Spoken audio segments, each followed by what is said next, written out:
We have a few small trades to report, as well as some last-minute trade rumors before the NHL roster freeze kicks in tonight at midnight, and that's coming up next.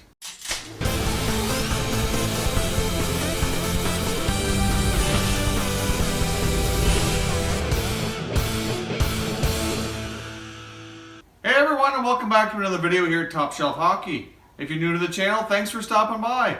On this channel, we review and analyze all 31 NHL teams with an unbiased opinion. So if you're a big hockey fan, hit that subscribe button now so you don't miss anything. Alright, let's start with a couple minor deals here involving the Pittsburgh Penguins to report. First of all, they've made a trade with the Arizona Coyotes where they picked up goaltender Michael Leighton. Going the other way is prospect Josh Archibald. Now Leighton, as many of you may or may not know, actually has quite a bit of experience. He's been in and out of the NHL over the years. His most notable experience came with the Flyers back quite some time ago now. But I think that certainly shores things up a little bit. To me, that shows that they are probably going to go with Tristan Jarry as their backup the rest of the way here. But at least they have some experience. He'll most likely play in the American League, would be my guess. But at least they have the option of going with him to have more experience on the bench. So depending on how they want to go, either way gives them an experienced backup goaltender. I guess we've been talking about a long time that the Penguins could use a more experienced backup goalie.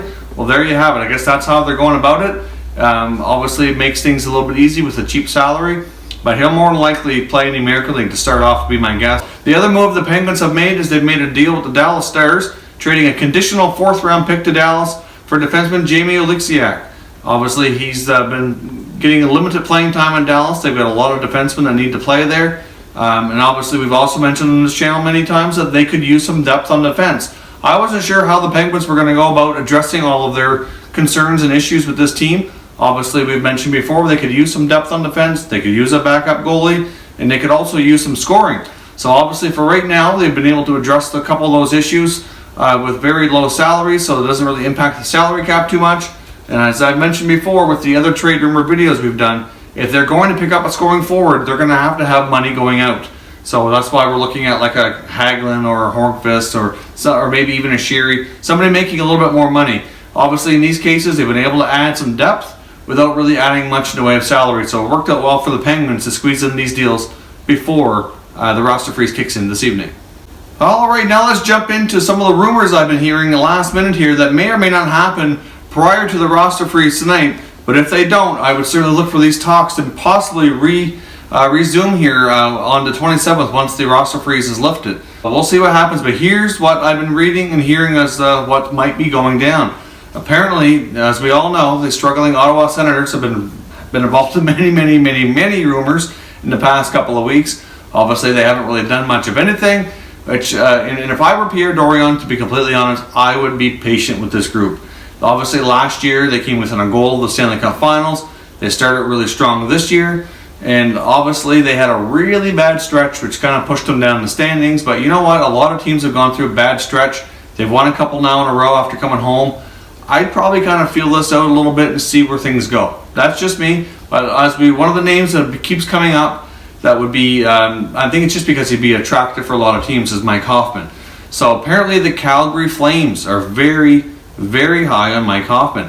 Now, I'm not really sure. I haven't heard much as to what they would probably be willing to give up for Hoffman. But one thing that if you look at their team, and if you look at some of the pieces that other teams either A, would be interested in or that they might be more willing to part with, I would say that there's probably would have to be multiple pieces involved. But I think maybe like a Sam Bennett would be somebody, as we all know, he hasn't developed as quickly and as high of a level as a lot of people have expected. Right now he's on pace to match his output from his rookie year, which is his best season. You know, he's probably looking at around 36 points.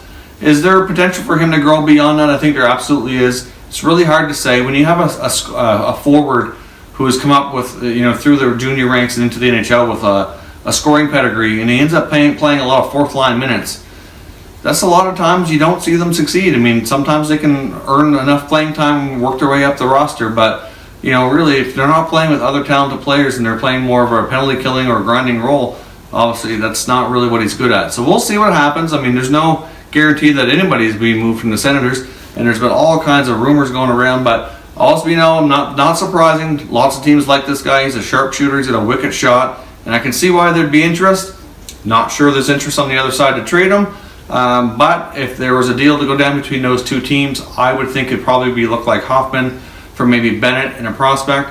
I think the Senators probably would want a forward back that would be able to play like right away, and Bennett would be that guy, and then they'd probably want a piece for a future asset. So that's one of the latest rumors out of Ottawa, linking the Flames and the Senators. Now, of course, the Penguins, even though they just made a couple of minor deals, there's still lots more Penguin rumors floating around. As we talked about before here, I think they'd be quite interested in trading Ian Cole. Cole's numerous times falling out of favor with Coach Mike Sullivan, and obviously, like, he's gone through a good stretch this year where he was sitting out. I mean, he has been back in the lineup. Obviously, they've had some injuries back there, which kind of probably forced things. But now that they've picked up another defenseman, maybe their intent is to move him. Now, the team that's rumored to be interested in bringing him in is the Chicago Blackhawks. Now, I know we've also talked about Pittsburgh maybe doing a big deal. This has been discussed a few times, mainly due to comments from General Manager Jim Rutherford saying that maybe a major deal might be needed to really shake this team up and to give them the jolt of energy they need to get back to another playoff run. So, I mean, we've discussed this on this channel before. I've given you my thoughts. If they are going to be looking for a big move, a team like Chicago might be a good trading partner. Obviously, they haven't had the greatest season either. They've been winning lately, so that might deter them from doing anything too major. But they've certainly got some guys over there that have underachieved this year. So could they maybe swap some underachieving players with the chance of maybe new scenery to give them a fresh start? Certainly a decent possibility. So I know the Hawks are interested in bringing in Ian Cole to kind of add some depth on defense, but it wouldn't completely shock me if they maybe added some extra players in there, and maybe it might not be too major of a deal, but certainly, like, you know, a little bit more than just an Ian Cole trade for sure. Now, another rumor that's been floating around out there too is for a little while, but I wasn't sure much would really take place about it. I haven't discussed it on here yet because I really didn't think much would come from it. But the Florida Panthers are apparently shopping for another goaltender. Obviously, they have concerns that Roberto Luongo is going to be out quite long term. So that's obviously leaves a hole in the lineup. James Reimer's more than capable, at least he should be, of taking over, playing a lot of minutes there in goal. But it certainly would be good for them to have another option to get through a lot of these games. Obviously, Reimer's not used to playing every day. He's had a chance to be a starter in the past. Never was really able to really grasp and really grab that role. So he's been primarily a backup through his career. He's been a backup as long as he's been in Florida, for sure. But apparently they're interested in maybe talking with Detroit about Peter Mrazek.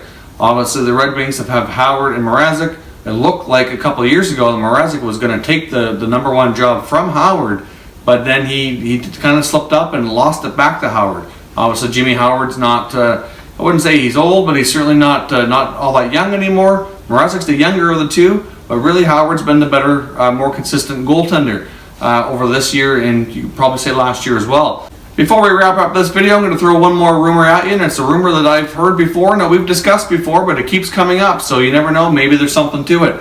Obviously, I've speculated myself on here that the Toronto Maple Leafs, regardless if they're winning or not, more than likely, I think, and at least I think they should trade Tyler Bozak before the end of the season. Obviously, he's an expiring contract. They're not likely to re-sign him, so they should get something in return for him. And really, his role is not that big on the Leafs anymore that I think they can live without him for a playoff run. So even obviously right now, they're on pace to make the playoffs. A lot of people feel they have a chance to do some damage in the playoffs. At this point, I wouldn't disagree with that. It's certainly a possibility. But, you know, it's a case where I think they could probably do damage without him. So why not get back an asset or whatever you can now rather than risk re-signing him? Now, there's been numerous teams talking about him. We've talked a lot about Bozak and the Penguins. I know the Penguins are high on Bozak. I've heard rumors and comments that from Penguin management have them that they're quite high on him. So that could be, but the team that's been talked about more lately is the New York Rangers. So the Rangers apparently, I know, have discussed that possibility before as well. A lot of teams are looking for depth at center for a third or fourth line role. Tyler Bozak, with his experience, could certainly be a great fit there. I know we've discussed that, not so much in the videos, but I know through the comment section and some of these other trade rumor videos, we've seen it come up numerous times of people commenting saying Bozak to the Rangers. I've said it myself, and it could be a good move. Hard to say what will go back the other way, but at the same time, I think regardless of what the Rangers gave up for him, I think he could work in New York, and it seems like they're quite interested. So we'll see about that. So that's all the trade rumors we've got for today. Thanks very much for watching. We'll see what happens. The deadline kicks in tonight at midnight and goes through until the December the 27th. So there won't be any more trades. If there is any other trades announced this evening, we'll either be posting a video either tonight or tomorrow to discuss those trades, and otherwise we'll be looking at additional trades. This will probably be our last trade video before December the 28th anyways, provided that no deals go down over the rest of the evening.